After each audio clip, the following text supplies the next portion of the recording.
Welcome to The Explainer. Today, we're unpacking a highly practical, honestly beautifully structured route for religious workers to relocate legally. We're talking about how to move to the UK on a religious CoS, and yes, how to bring your family along too. If you've ever felt totally overwhelmed by the sheer complexity of immigration rules, well, this explainer is designed precisely for you. So, dreaming of moving to the UK? Let's be real for a second. Navigating immigration is, well, it's incredibly stressful. It often feels like this impossible maze of endless paperwork and super confusing requirements. But what if I told you there's actually a hidden gem of a pathway?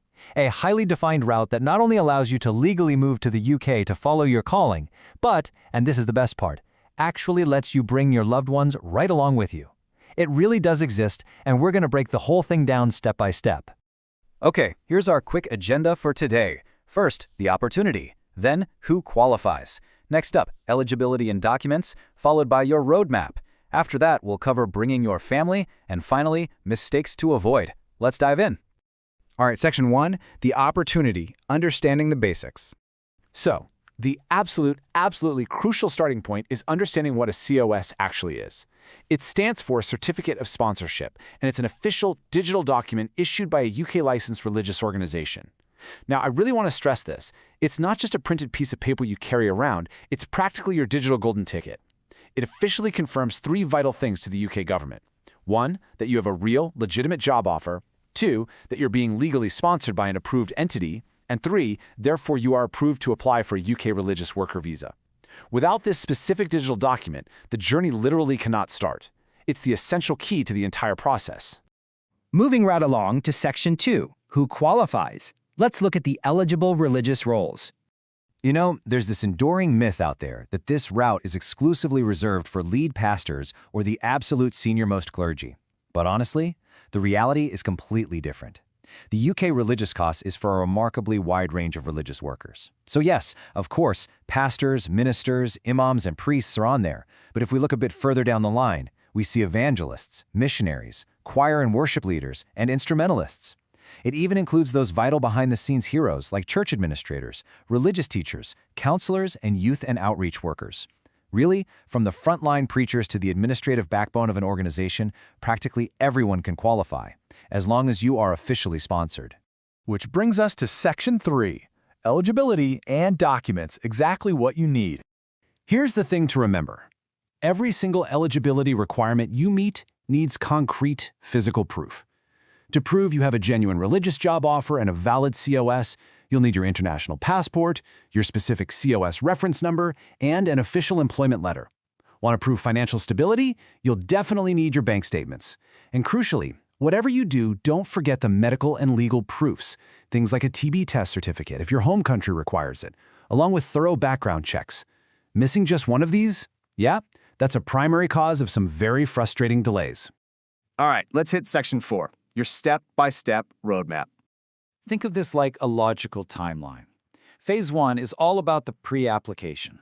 It begins with Step 1, securing a UK sponsor. You absolutely must be offered a role by a religious institution actively approved by the Home Office. That is your non-negotiable starting point. Once selected, your sponsor issues Step 2, your CoS reference number. With that digital key in hand, you hit Step 3, gathering every single required document we just talked about, and only when your file is absolutely pristine do you proceed to Step 4, officially submitting your application online. And that flows right into Phase 2, application and arrival. Step 1 here is paying your necessary visa fees and the IHS. Actually, let me clarify that. The IHS is the Immigration Health Surcharge. This is vital because paying it grants you full access to the UK healthcare system once you arrive.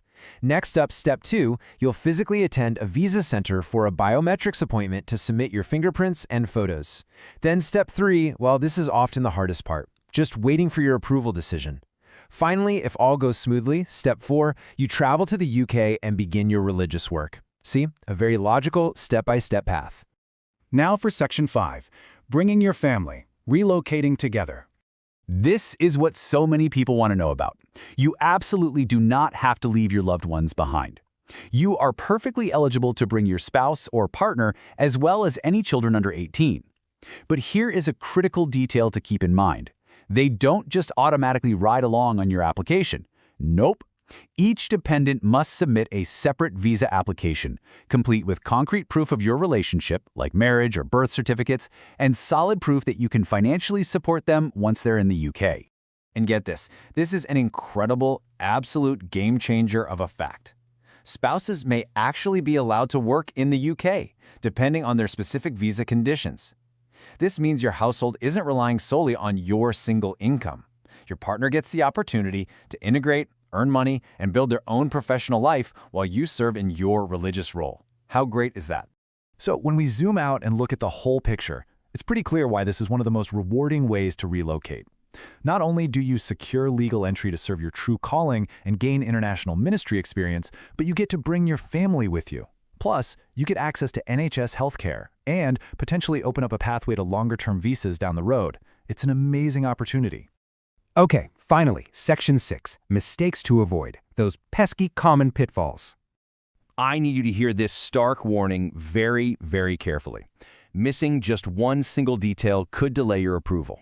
The reality is, visa applications are entirely unforgiving. The reviewing officers, they don't guess what you meant. They only judge exactly what is right in front of them. If a single required document is missing or a reference number is typed incorrectly, your application is going to hit a brick wall, for sure. So the goal is completely avoiding these specific common pitfalls, right? Because so many applications fail for totally avoidable reasons. The biggest mistake? Applying without a licensed sponsor, or worse, falling for fake, unverified job offers. Remember, your sponsor absolutely must be on the official Home Office registry. Other major deal breakers include missing financial documents, inputting incorrect COS details on your form, or just submitting generally weak and incomplete applications. So I urge you, please meticulously double-check every single document and every single digit before you hit that submit button. Which leads us to our final thought for today. Are you ready to take the leap, secure your genuine sponsor, and travel with Travul? This pathway is brilliantly structured, and it's just waiting for religious workers who are prepared to follow the process. But beyond the paperwork, think about the real impact you could make by taking your calling global. So, what will your first step be today? If you found this explainer helpful, please hit like, share it around, and subscribe. And definitely stay connected with Travul for more guides on UK visas, study opportunities, and global relocation pathways. Catch you next time!